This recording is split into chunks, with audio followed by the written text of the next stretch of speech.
Shut up! Welcome back to Conversations with Carol and Cheryl.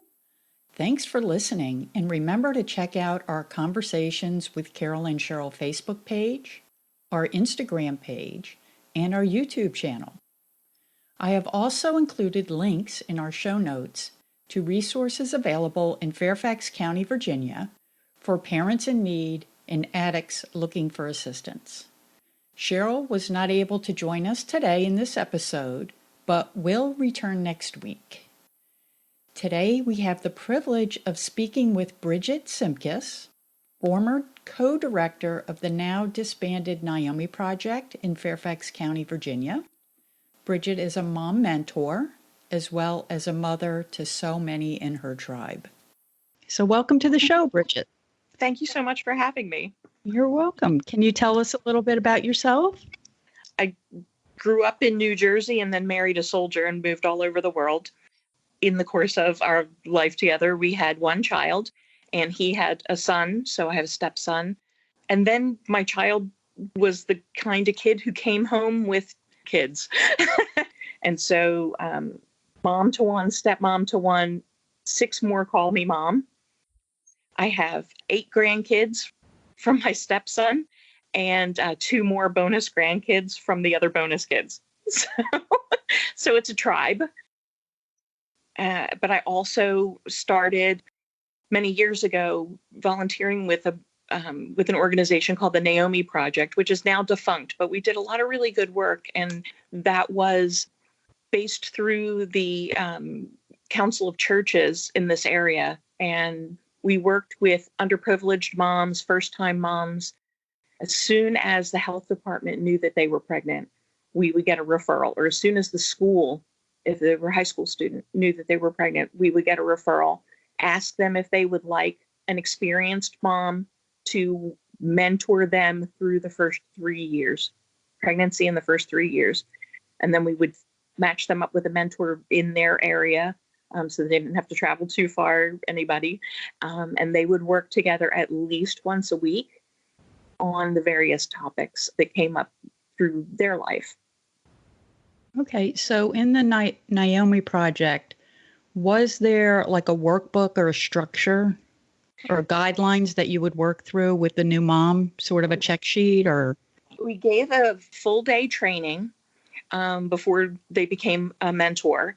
And these were all experienced moms, but we had to bring everybody to the same level because even grandma is, or someone whose kids are in college, things have changed a little bit with safe sleep and things like that. So get everybody to that same level and make sure that they were willing to take on some of the cultural challenges as well. And then we did have a list of things that we wanted them to address with their clients as they went through. So they would look at their list before they went to the client's home and think of 3 or 4 things maybe that they might address in this visit. And of course, you get there and no plan survives contact with the enemy. So, you might think that you're going to talk about potty training, but no, you're going to talk about putting the safety plugs in the wall or something like that. It's, you never know what's going to happen. But yes, we did have a list of things that we wanted to address and at various times in the child's life. Okay, so how did your kids feel about this? Oh, absolutely. My daughter was in college when I started this. All of them were very supportive. And I started as a mentor to a young woman who had come here from Sierra Leone. And she ended up meeting most of my kids, not all of them, but she had come here from Sierra Leone to work, had found out that she was pregnant, went back. Regular thing in the culture to have the grandmother raise the child if you're working, and then you send money home. So she did that. And then her mother called and said, there's something not right. And she couldn't get the help for this child in Sierra Leone that he needed. So my client went back to Sierra Leone, brought him to the States, and he was diagnosed with autism. He was nonverbal. So she was thrown into the deep end of the parenting pool. And while she was home getting him, she fell pregnant again. So she said, here I am, pregnant. I'm working. I have an autistic child. I don't know what to do with any of this, and I'm pregnant. She was completely overwhelmed. So it was a blessing for her to have somebody that she could talk to and ask questions. So how did you guys navigate that? I told her that we're going to learn this together, because one of our tenets was to help them become resourceful. We want the client to learn how to make the telephone calls to get whatever resource they need, or to ask the questions, to navigate things like a doctor's appointment. Being on time is a cultural issue. And asking questions of someone who's in authority or perceived authority is a question. So I would go to a doctor's appointment with her, and a doctor would say, well, no, you can't do that, or whatever it was. And she'd say, oh, okay. And I'd say, no, she has to, because. So you would go to the doctor visits? Yes. Oh, that's terrific. Mm-hmm. What kind of resources did you have available to you to help your clients? I had lists of charities in the area. So if she needed a pack and play, then she and I would sit down together and we would role play what the phone call might be like. And then she would get on the phone and call them to see about getting a pack and play. Or the food bank, or there's a lot of parenting swaps in this area where, especially, I think it's wonderful, parents who have multiple children and have all these extra clothes, when those kids grow out of them, they have a swap where you can go and you can bring in your child's things and swap for the next size up. We learned through trial and error. A lot of times we would talk to the other mentors in the program and ask them. We had co-directors, and I eventually became a co-director. So we could call them and ask a question. And then every month we would write a report of what we had done, the kinds of resources we had helped them to attain, the issues that they might be having, whether it be domestic violence or teething or whatever. Just give them a heads up on what was happening in that client's life. And then the co-director would respond with, have you thought about this? Did you know about that resource they might be able to access? It was very guided, and no mentor was in it alone, just as no parent is in it alone, if they truly want help. Did the social workers know all of the volunteers, and were they able to match you, or did the social worker go to a director and then the director would match? The social worker would refer to the program, and then the co-directors would speak with the mentors. So, within maybe a 10-block radius, if that was possible, to get a mentor that lived close by and see if it was a good match. If it wasn't a good match, if the client had too many children or maybe some kind of issue that the mentor might have, then we would not match them.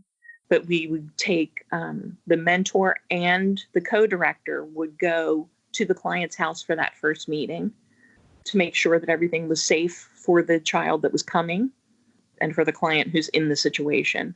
And it was quite astonishing to learn some of the living conditions that people are forced to endure. Some houses in this area, they'll have a small house, but they'll have 7 or 8 families living in that house. And so the living room is divided up by blankets hanging from the ceiling, and that's their home. And they're trying to parent there, and they're trying to maintain a relationship there, and they're trying to work, and they're trying to keep everybody safe. They don't necessarily know who's coming in and out of that home. So situations like that were very difficult and required a lot of top cover from the co-directors and also from the social workers. We would reach back to the social worker that referred and let them know what was happening, especially if there was an issue of concern. The main focus was that continuum of parenting. So keeping the mother healthy through pregnancy, having a successful labor and delivery that didn't frighten them because a lot of them had no mother to help them. And then, of course, infancy breastfeeding, we emphasized a lot. and reading to your child right from the very beginning. We emphasized a lot, but of course that becomes an issue if the client is illiterate, or if the client speaks a different language. My client did speak English, but her native language was Creole, and she didn't read or write English. I wasn't able to find any children's books in Creole for her to read to them. So I was basically sitting with her and the children, reading the books to them and trying to teach her to read at the same time. Wow. Yeah, it was a fascinating experience. So what happened to her? Do you still keep in touch with her? I don't. She moved, and she moved in with her sister, so she felt like she had adequate supports. I'm still friends with her on Facebook, and I see pictures of the boys from time to time, but she still has a difficulty on the phone. It's difficult to understand her on the telephone. She speaks very, very low. And again, this is all cultural. So she has a very strong accent. She speaks very low, and she sees me as an authority and doesn't want to tell me things over the phone. Whereas if I'm there holding her baby, she has no problem with it. But I know that she has good support from her sister. So how old are the kids now? The baby is 4 now, and his older brother is, oh my goodness, 11 now. Wow. Did the 11-year-old get resources for the autism? Because that's really hard. Goodness, so difficult. And so, yeah, she was, like I said, thrown into the deep end. We found all kinds of resources. She ended up having so many different doctors. She was able to find a school specifically for autistic children, and he was thriving in there. We've got occupational therapists that came to the home every night so they could help him. At the time, he was 7, but he still wasn't toilet trained.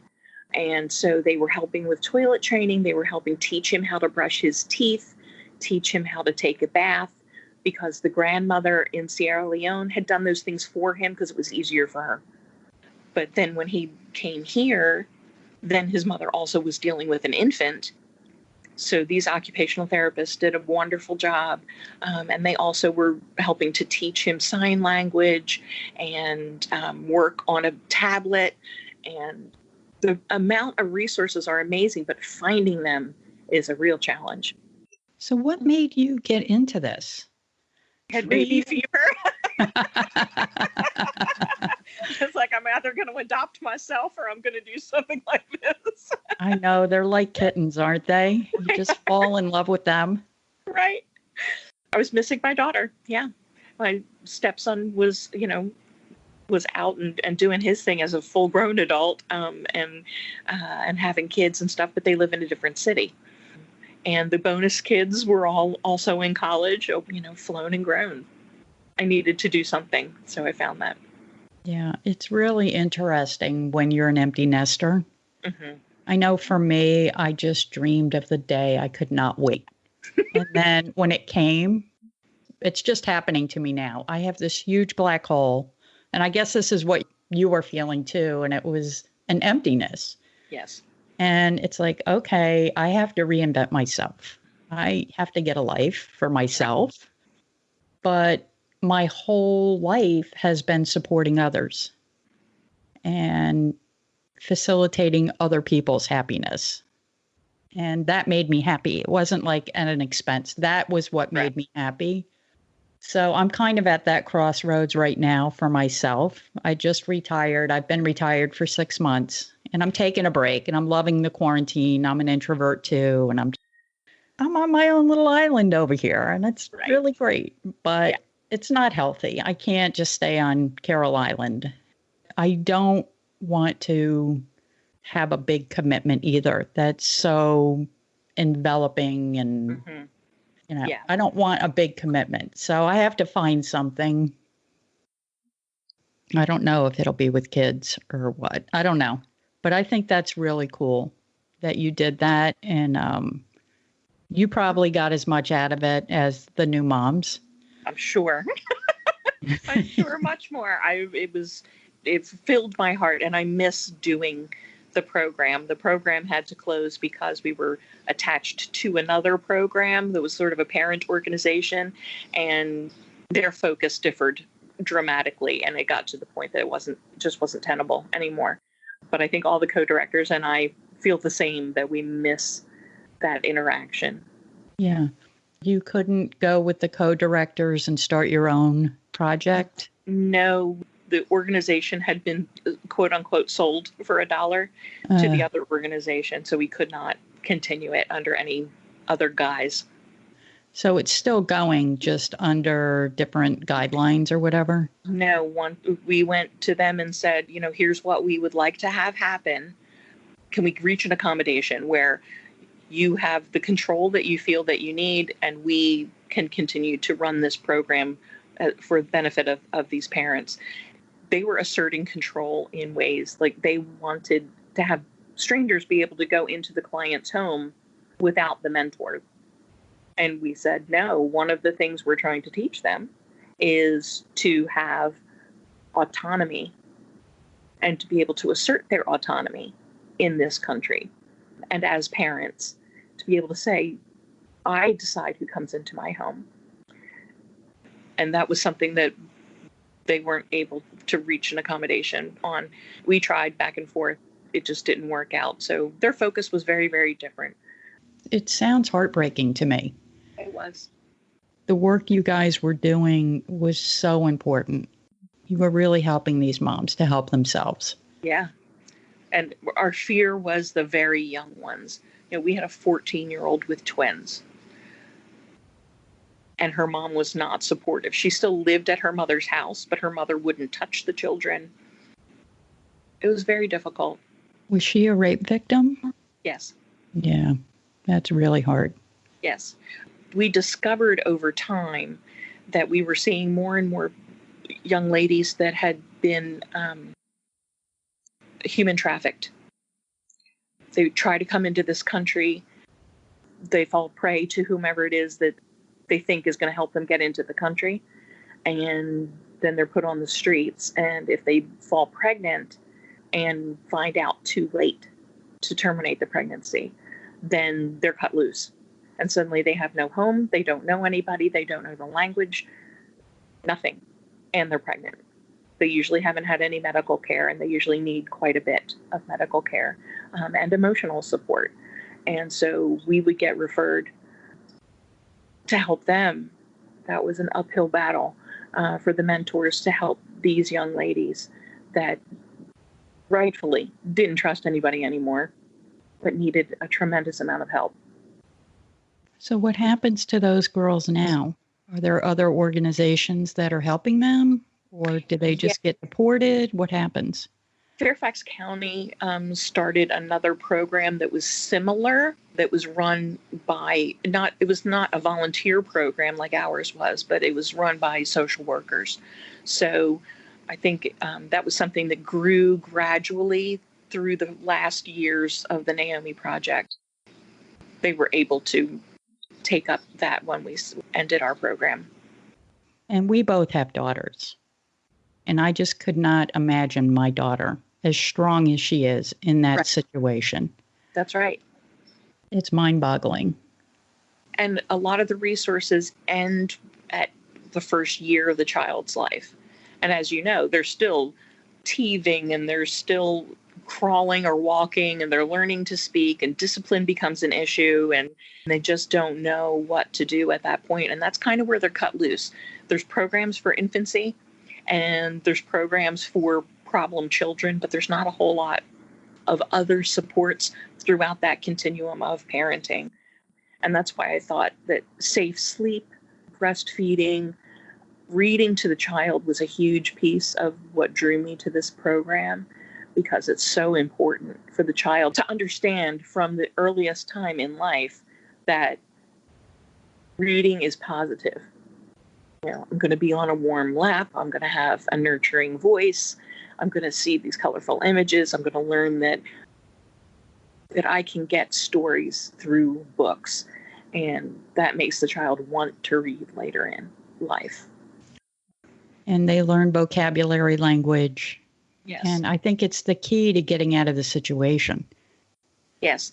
And culturally, that was one of the things that we would come up against as mentors. The clients who come from other countries don't always talk to the children and keep up that, oh, let's go to the store, let's go for a walk. What do you see? You know, what color is that?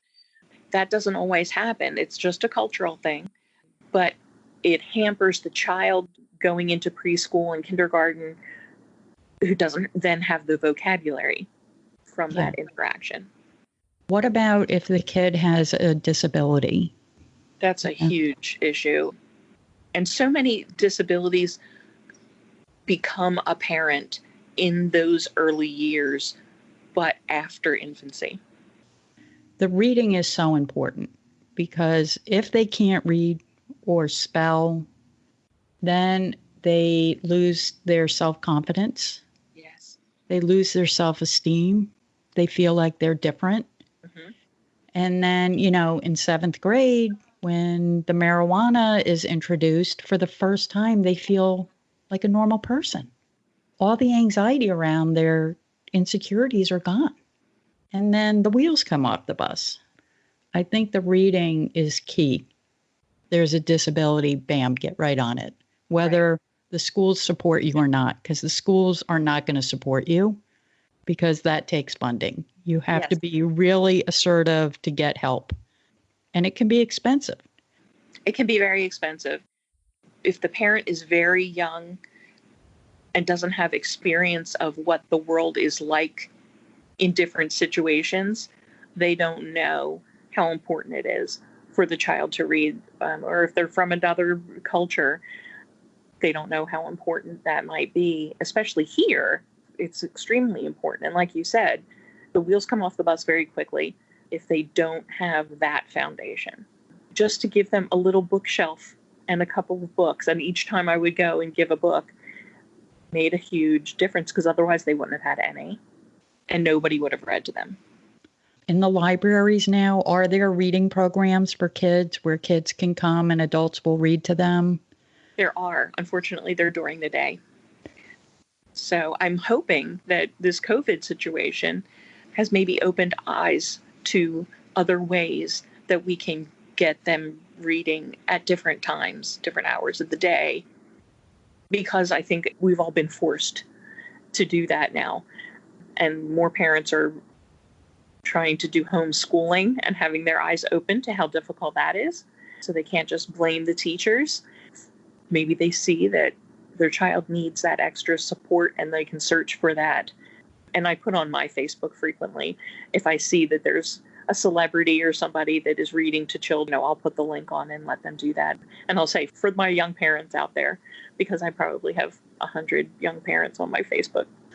I think there's a lot of podcasts now where people are reading children's books. And I know my son, he was not a good reader, but he had at a very early age a high audio ability.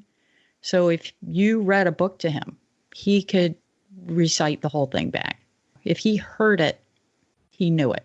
But if he had to read it, it would be a struggle. Yeah. And that all worked itself out over time. Mm-hmm. But as a mom, it was so difficult because I became the bitch mom from hell. I was now the reading enforcer. And I didn't want to be like that. I didn't want to be forcing them to do something that's so difficult every day. And I think a lot of moms don't want to do that. I'd rather hire somebody to say, okay, you let my kid sit on your lap and sound out words with him. Right. It was just too painful. It was so incredibly painful for him and for me. As a military mom, I was the story hour lady on several different installations. Luckily, being on a military installation, there were a lot of other military stay-at-home moms. But I also would try to do one on the weekends whenever I could so that the other parents could come and sit with their kids at story hour as well. So, but every kid does pop out so differently. I read while I was pregnant, I read something that an adoptive mother had written. She said one of the greatest gifts of being an adoptive mother was to say, I can't say that you're just like Uncle Tom, or I can't say that you're just like your grandmother, but I can look and see who you are becoming. That's And very powerful.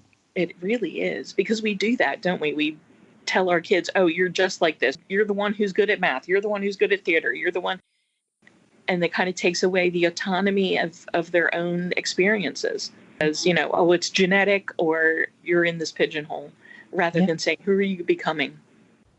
And like you said, every kid is different, and you want to honor their differences.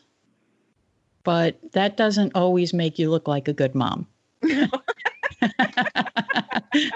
I was always into, my kids need to make me look like a good mom. And it was in honoring their differences that they felt special in who they are. Yes. And each kid has a purpose. And they're going to bring something really great into the world. That's right. But it's not always what we want. No, and the stages can be so different as well. My daughter went through a stage where, you know, she wore, you know, the goth stage, everything was black, she had skulls on everything. So I would do her laundry and like, here's your death underwear. Because it's skulls all over it. Like, where did you even get that? She's like, I saved my allowance and I bought it because I was buying her pink underwear. Heaven forbid. Yeah. So You were buying her the days of the week with a little flower on it. She also went through other stages that were baffling to me also, but part of her journey. That's our privilege, isn't it, to get to witness that? Yeah, that's the best part of being a mom. I mean, it stretches you out of your comfort zone. At least my kids did. Beyond belief. Oh, they're my teachers, for sure. Absolutely. But it makes it all worth it. Yes. I would not trade it for anything. It's made me who I am. Yeah. In a good way and in a bad way. Yeah. And their challenges teach us so much about the world. Of all of my tribe, you know, 2 are gay, 1 is trans. I've learned so much, and there's absolute straight arrows. You know, I'm going to graduate from college, and then I'm going to get a job with the State Department, then I'm going to get married, then I'm going to have a child, and I'm going to buy a house before I get married. And like every step of the way, you know, absolutely what he planned. And then other kids are like, oh, you know, hey, addiction, cool, let me do that. You know, you're like, no, you have to fight through that with them until they come to the end of that journey on their own, but with support and love. And so hard. So hard. But it does give you an insight into how other people are struggling as well. So I welcome that lesson. And what I find so troubling, at least in my circles in Northern Virginia, the moms that were really struggling with the addicted kid or the trans kid or the learning disability kid, I know for me, I didn't talk about that kid in my struggle. I would talk about the other kid that's overachieving. She's a junior Olympic swimmer and she's, you know, going to go to this college on a scholarship and she's straight A and look at me, aren't I the best mom? But inside, I got this other one that has a learning disability. My heart is breaking and I'm dying inside. But I can't really talk about that because of the Northern Virginia mentality where my kid is a reflection of me. And if they're not in a type A path, then you're a failure as a mom and you have no bragging rights. That can be very lonely. Oh, very much so. My stepson had a 20-year heroin addiction. I never didn't talk about him, but I always got a change in perception when I did. Somebody would always be like, oh, you were part of that. You were part of what made him. I don't know if we choose our challenges before we get here or if our challenges are presented to us, but he has overcome that. And I couldn't be more proud. And now he's married. Like I said, he has 8 kids. He has his own business. I'm so incredibly proud of him. But I don't talk about him any more or less than during the addiction because I had to talk about him during the addiction because it was so difficult and I never knew what day might be his last. I didn't know what he was doing. It was quite an eye-opening thing to go to his 1 year sober anniversary. And he got up to speak in front of his home group. And he said, not only have I been clean for a year, I haven't committed a felony in a year. Oh my gosh. I had no idea. I never thought about it that way. And much as we tried to support him and let him know that he was loved and see what he might need, he was living a completely different life. As the mom of an addict, it's so cruel. I think it's the cruelest life on earth. Yes. From the point of view, you have to watch your loved one make bad choices every day. It's heartbreaking. It's so hard to love these kids because it hurts. It hurts when they fall. And you can love them, but you can't, as a mom, control it. Then that's the hard thing also, is that they can't control it either. The addiction is making the decision. He doesn't want this. He does not want this life. He doesn't have any control over it. And until he fully acknowledges that, of course, that's when he can get the help that he needs. But for the mom, it's so painful to watch. It is. Because if your kid had a tumor, you could take them to the doctor and get that fixed. But the addict, there's nothing you can do until they are ready to make that choice. And you think, oh, I can accelerate this choice by withholding money, by trying to control it, and nothing the mom does works. There's not one successful mom that has done anything that has accelerated it or made it better. I think it's the cruelest thing until I started thinking about COVID-19, where moms, if they've had their kids die from that and they couldn't be in the hospital with them, the Spanish flu moms that couldn't afford funerals, mothers of AIDS victims. You know, when I started looking at all of the other diseases besides addiction, how challenging that is for a mom, because our love for these kids is endless and our love can't save them. And their love cannot save them. And it's just so heartbreaking. Society tells you that your love can fix them. They say, Mom, this is on you. You need to fix, you're the mom. How? Why aren't you doing? You gave them money? Are you serious? You gave them $1,200 a week after they overdosed? You need to have your head examined. It's very lonely. Even talking to another mom, an addict, every story is different. Every kid is different. So I can't tell you what to do with your son and how to react, because your son's not my son, you know, and you can't tell me. But I think the heartbreak is there. The feelings are the same. At least for me, I question myself as a mom. Am I doing everything I can? And, you know, am I hurting? Am I helping? You just really put yourself through a ringer. And it's hard to have confidence in your choices. Supporting addicts, it's hard. Very. And I give so much credit to my stepson's mother. She never let communication break down. It had to be absolutely horrendous at times. It was almost easier as a step parent.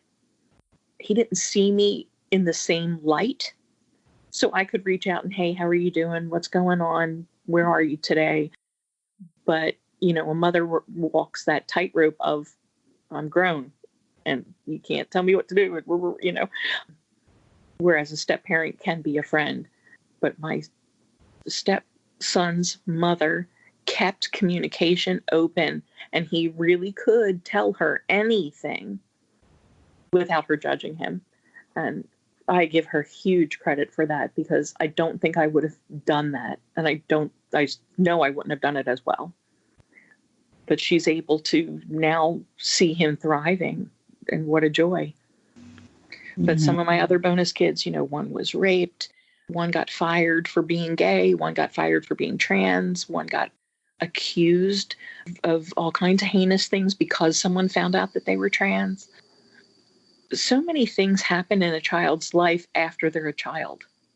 And so that continuum of parenting just never ends. The bigger they get, the bigger their problems get. But I think it's very important to recognize that our skills as parents need to continue to evolve with the child. Definitely. We need to stick together as women. We Mm-hmm. need to build each other up and support each other. And there's a lot of resources through counties. There's a lot of volunteer organizations. We can just help each other in our community. Even when you try to make an attempt, one of my college roommates, all of my college roommates live in this area now, but one I talk to probably twice a week, and one I talk to maybe every other year. But it isn't for lack of trying. It's just one has a schedule that fits mine better. It's absolutely critically important to know that we have the support of people who aren't going to lay a lot of shoulds on us, because judgment, not only does it kill intimacy and honesty, I think it keeps us from achieving the potential that we could if we were able to speak our truth and get the feedback or get the sympathy or brainstorm together. Yeah, I guess, if we talk about some lessons learned right now, I think the biggest lesson I learned as a mom is to be a united front with the dad, which is Absolutely. so hard. Yes. So hard. But I know in my marriage, I've been married for 25 years, and we look at a problem from two different directions. And I think both points of views are valid. And you need to be a team. Even if you don't agree 100%, you have to be a united front. I think that's number one. Number two, just in my retirement, what I've learned is couples that could ride the wave and stay together enjoyed a better retirement, because you're not splitting all the assets and spending a lot of energy on breaking apart what you've built. I wish I had that experience. We were married for a long time, and after my husband retired, addiction became an issue for him. He had Gulf War syndrome, and it just gradually became worse and worse. And so we split, but we always were a united front with our daughter, which, thank goodness, I agree with you 100%. But if I could have made the marriage work, I would have. It wasn't for lack of trying on both of our parts, but the addiction made the decisions. And so we split. We remained friends. We remained excellent co-parents. And eventually he died of the addiction. So, my retirement will not be that financially beneficial. But I have this wonderful tribe that we did build together. Counting blessings always. Yes, absolutely. And it sounds like your tribe is surrounding you, and it's awesome. Yeah. I got a call about 2 weeks ago. One of my bonus kids was just Skyping me with his 2-year-old daughter, and we were having a good time, and he asked how I was doing, and I said, okay. And he's like, tell me more. So I said that I was missing everybody, and I'm not made to go this long without hugs. And he was like, okay, well, do you need me to bring the dog over? She'll love on you for a week. I said, yes, I do. I know these kids know us better than we know ourselves, don't That they? is the truth. So, did you have any lessons learned or any final thoughts? I think more than anything else, be open to the person that your child will become. They're on their journey, and watching them navigate will teach you. All right, Bridget, thank you so much for coming on. I really Thank you appreciate it. I so much. I'm glad we enjoyed did this. that. Yes.